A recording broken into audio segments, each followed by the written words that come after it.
Urdu point की videos देखने के लिए हमारा चैनल सब्सक्राइब कीजिए और बेल के आइकन पर क्लिक कीजिए ताकि आप हमारी तमाम आने वाली वीडियो से बाखबर रह सकें।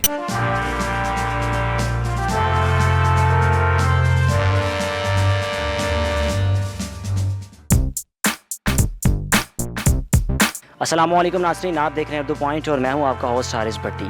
जी नाज़रीन, उर्दू पॉइंट आज जिस मुकाम पर पहुंचा है अपने व्यूअर्स के लिए, ये वो मुकाम है जहां पर पाकिस्तान का तीसरा निशान हैदर का एजाज़ पाने वाले मेजर अज़ीज़ भट्टी शहीद, उनकी इस मुकाम पर शहादत हुई थी। आइए आपको अंदर लेकर चलता हूँ, आपको तमाम मनाज़िर दिखाता हूँ कि किस मुकाम पर उनकी शहादत हुई थी और कहाँ पर उनका यहाँ पर उन्होंने ये बहुत ज़बरदस्त यहाँ पर डेकोरेट किया गया, बल्कि इस जगह को बड़ा खूबसूरत बनाया गया। आपको अंदर लेकर चलता हूँ, ये एंट्रेंस है, यहाँ से आप देख सकते हैं ये एंट्री है इस मुकाम शहादत की। अगर आगे चलें तो यहाँ पे राइट साइड पे बाग बने हुए हैं, बहुत खूबसूरत बाग बना हुआ है राइट साइड पे, और लेफ़्ट साइड पे भी सेम वही लोकेशन है। आप देख सकते हैं कि लेफ़्ट साइड पे भी सेम वही लोकेशन है। और दूसरा, अगर थोड़ा आगे चलते चलें तो सामने आप देख सकते हैं मेजर अज़ीज़ भट्टी शहीद की तस्वीर वहाँ पे आमेज़ा है, जिनकी शहादत हुई थी 1965 की जंग में 12 सितंबर 1965 को। लेकिन उन्होंने उस जंग में भारत को तिगली का नाच नचाया था अपने सलाहियतों से, अपनी बहादुरी से। अगर आपको मैं अंदर लेके चलूँ, बाकायदा देख सकते हैं वहाँ पे उस मुकाम पर लिखा हुआ है मुकाम शहादत मेजर अज़ीज़ भट्टी शहीद निशान हैदर मार्का पाको हिंद। और अगर आप देख सकें तो यहाँ पर राइट साइड पे स्लेट भी हमेशा 1965 वार 17 Punjab battalion officer present in the unit. ये तमाम जितने भी ऑफिसर्स थे उनके यहाँ पे नाम लिखे हुए हैं। और अगर आप लेफ़्ट साइड पे देखें तो मेजर अज़ीज़ भट्टी की शहीद की ज़िंदगी से मुतल्लिक जो तमाम उनकी ज़िंदगी थी, जिस तरह वो हांगकांग में पैदा हुए थे, 16 अगस्त 1928 को उनकी पैदाइश हुई थी और 1946 को उन्होंने पाक आर्मी को ज्वाइन किया था।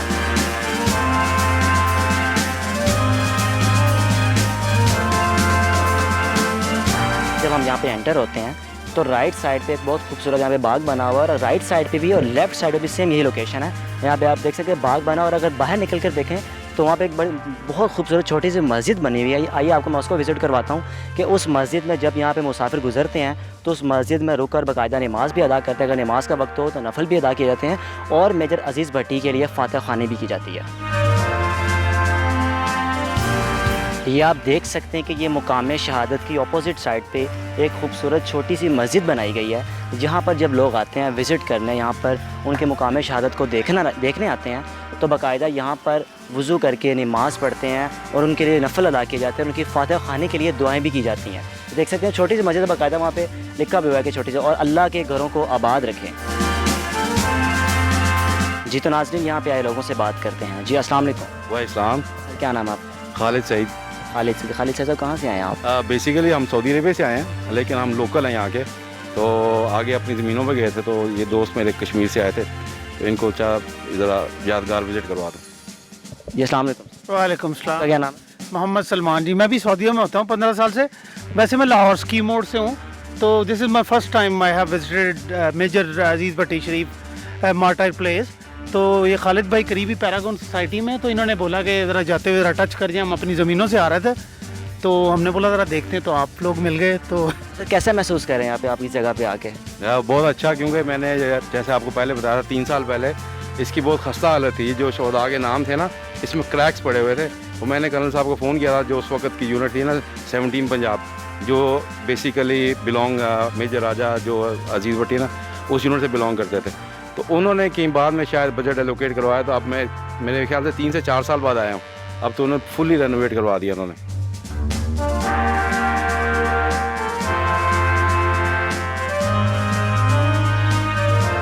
जी तो नाज़रीन, अब आपको वो जगह दिखाता हूँ कि जिस जगह पर भारत की आर्मी हमलावर हो चुकी थी। ये पीछे BRB नहरा मेरे पीछे देख सकते हैं कि इस जगह पर भारतीय फ़ौज हमलावर हो चुकी थी पाक आर्मी पर, लेकिन पाक आर्मी के नौजवानों और मेजर अज़ीज़ भट्टी शहीद की सलाहियतों की वजह से उनको भागने पर मजबूर कर दिया और अपनी पाक सरजमीन को उनसे महफूज रखा।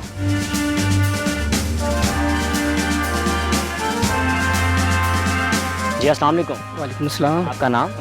हमज़ा। आप कहाँ से आए हो? मैं लाहौर से ही आया हूँ। हमज़ा, कैसी मोटिवेशन मिलती है जब आप आते हैं अपने नौजवानों की मुकाम शहादत पर, तो क्या मोटिवेशन आप में मिलती है? ये हमें बहुत मोटिवेशन मिलती है। जैसे मेजर राजा जी भट्टी के इस टाइम मुकाम शहादत पे आए हुए हैं, यहाँ पे हम देखते हैं कि कैसे हमारे नौजवानों ने यहाँ पे अपना डिफेंस किया यहाँ पे, और हम देखते हैं कि हमारे पाक फ़ौज के एक मेजर राजा जी भट्टी ने अपनी सलाहियतों की वजह से दिफा की अपने मुल्क का, और आखिरी कतरे तक लड़ते रहे। जी अस्सलाम वालेकुम। तो आप क्या कहना चाहिए? जी ये मेजर अजीज़ भट्टी जो है हमारे लिए काबिल फ़ख्र हैं। इन्होंने जो है वो इनको मुहाफ़िज़े लाहौर भी कहा जाता है। इन्होंने लाहौर को बचाया और ये हमारे लिए बहुत फ़ख्र की बात है कि हमारे पाक फ़ौज के बहादुर नौजवान मेजर अजीज़ भट्टी ने निशान हैदर भी पाया और अपनी जान का नजराना पेश किया हमारी पाक धरती के लिए।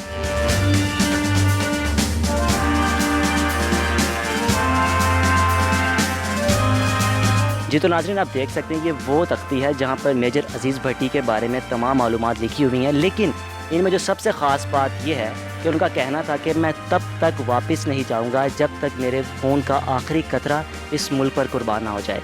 तो आप देख सकते हैं कि यहाँ पर आकर मोटिवेशन मिलती है। नौजवान जो आते हैं यहाँ पर फातह ख़्वानी करने के लिए, इस जो गोल्डन वर्ड्स हैं इनको पढ़कर उनको मोटिवेशन मिलती है।